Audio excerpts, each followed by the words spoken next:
Hola, my lovelies. It's me, author Alexandria Infante, coming to you today with a new review.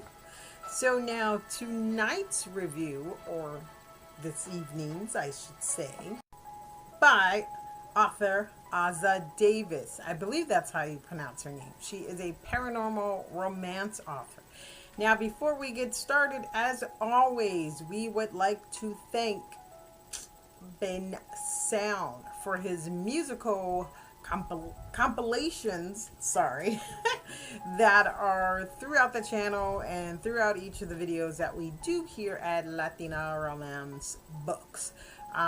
If you would like to use his music, pretty much all you have to do is pop over to his site and check out the music that he has for you there.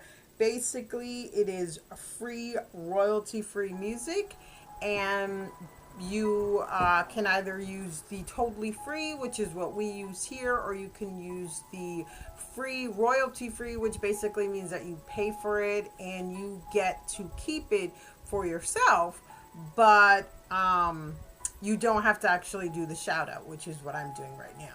And so make sure that you do a little research on that part, though, because although I use the music, I don't use the royalty free ones, so it's a little bit more intricate than this one here. This one, you basically click the drop down box and you agree to the use of it and the fact that you have to give him his shout outs.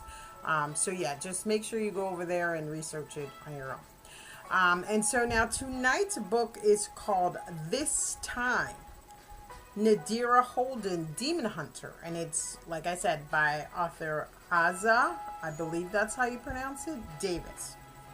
Okay, so now the book opens with Nadira Holden, and she wakes up and she's really not conscious of where she is, and she just knows it's a dark, dank place.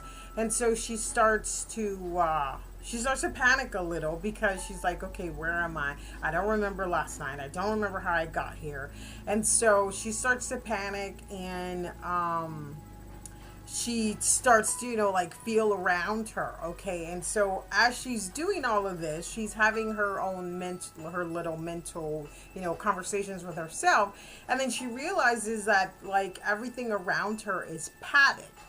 And so she's like, okay, wait, what? And so she's feeling around and she's doing all that she needs to do. And then finally she realizes that she is literally buried underground. And so, of course, the survival instinct kicks in, and then she pretty much has to dig herself out of a grave. And so she can't understand how she got there. She can't understand why she's there in the first place. And so finally she reaches the top. She's a mess. And then she has to, the first thing that she thinks is, okay, I need to get home. I need to get home. And so she decides to walk. She realizes that she's in a cemetery, and then as she's looking around the spot that she's in, because of course she's tired, she had to pretty much dig herself up. She realizes that what she's leaning on is actually her headstone.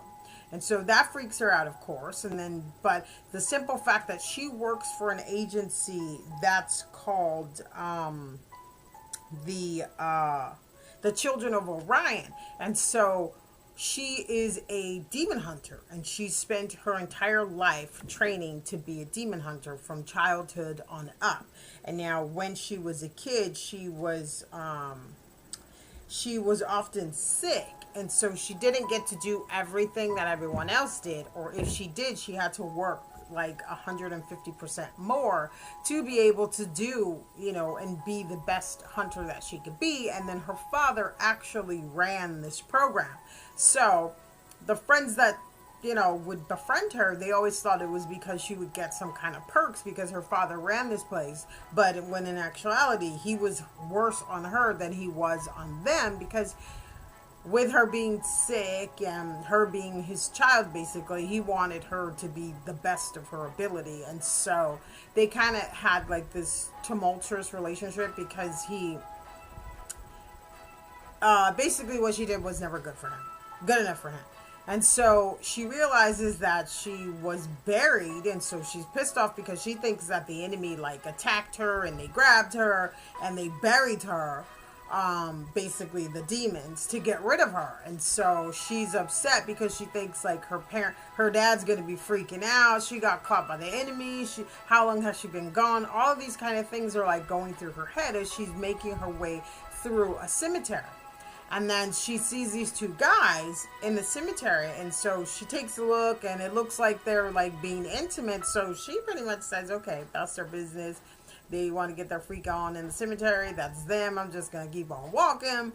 And so when she does, she stops and she listens, and it doesn't sound like, that they're kissing. And then there's no physical evidence of them actually having some kind of, tryst in the cemetery. And so she decides to go back. And now at this time, she's tired. She's weak because she pretty much dug herself up from the grave, but she knows that she can't leave this person unattended like this, because what if he actually is in danger? And so she goes back, and then she winds up fighting this vampire, and she blacks out, like he's beating her to a pulp because she doesn't have the strength to fight him, even though she is a child of the Orion. And she winds up passing out. And now when she wakes up, the vampire is dead next to her. And so she has no clue how she killed him, how he died. And so she gets ghosts, and like the first thing she's thinking is, I need to get home for some, I just need to get home. And then finally she gets home, and what happens is nothing is the way that she thought. And so you find out that what it is, the character actually died. And somehow she was resurrected, and she's been resurrected as the 23-year-old that she was when she died. Where she actually is she's in 2020, but she died in 1993. And so now the character has to function and deal with being pretty much out of time and all the changes that have happened in this society since she died, and as a demon hunter. And now even to the point that everything about the Children of Orion, this organization that she worked for, her father's missing. Everything is completely done over because demons and otherworldlies basically sued the government for discrimination. And so now they actually have the right to roam, to intermingle, to do all of these things. And so basically the job and the person that she was and that she knew no longer exists. And I will let you read the rest of it. Now, if I had to say anything about this book that, if I were going to start, I would start a 3 stars. And I will tell you why exactly I would star this book a 3 stars. There weren't a lot of typos in there. There were a few. I have to be honest about that. But they didn't distract from the story itself. I had a few issues with the book. One was the fact that the author said the character's name over and over. I just kind of feel like with the story and the way that the story is, it's a good story. It's a good premise. Especially bouncing out of time and then coming back, and now everything that you knew, and not only are you new and fresh in this environment, but you're the same age that you were when you left. And everything and everyone that you know has grown on. They're older, like her love interest. He's 40 years old now, so that was like crazy.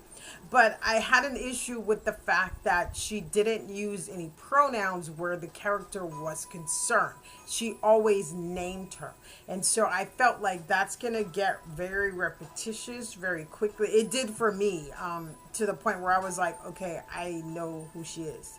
So, if I would say anything, I would tell the author to change up between he, she, her, to throw in a pronoun every now and then is okay. Because you say her name every time you refer to her, so it's a little daunting. Secondly, I think my biggest issue with this book was the fact that you changed characters. I had invested so much in Nadira, that by the time you changed her, I felt like, okay, why? And so I didn't, that really bugged me. And so that's the reason why the book, to me, is going to get a 3 stars, because it just really, it threw me out of whack, because you invested in this character, and then she automatically she changes. And so and then we deal with this character for a while in the book. And so I don't know, that just kind of like, it kind of threw me off. And so if I had to say anything about this book, it is a good read. It's a very good read. It's got, it's the premise and the plot is really well.